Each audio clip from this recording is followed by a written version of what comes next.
যখন কাবাকে পুনর্নির্মাণ করা হচ্ছে তখন হাজরে আসওয়াদকে বের করা লেগেছিল, এবং রিনোভেশন শেষে আবার হাজরে আসওয়াদকে তার জায়গা মতো, মানে ব্ল্যাক স্টোন যেটাতে চুমু দিলে মানুষের গুনাহ মাফ হয়ে যায়, এখন কে রাখবে এই নিয়ে মারামারি মক্কায়। বড় বড় চারটা গোত্র বলে, এই গোত্র বলে আমি রাখবো, এই গোত্র বলে আমি রাখবো, আরেক গোত্র বলে রক্তের গঙ্গা বইয়ে দিব মক্কায়, কিন্তু এই সম্মান অন্যকে নিতে দিব না, কারণ ইটস ভেরি প্রেস্টিজিয়াস ইস্যু যে আমাদের গোত্র এই ব্ল্যাক স্টোন হাজরে আসওয়াদকে নিয়ে জায়গা মতো রেখেছে, এটা কাউকে দিব না।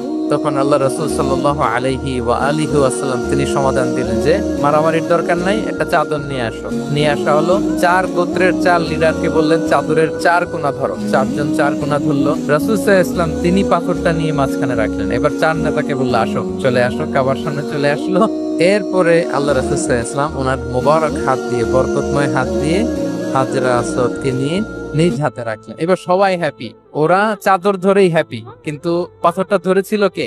এভাবে উনি কনফ্লিক্ট রিজলভ করতেন থ্রু হিজ উইজডম।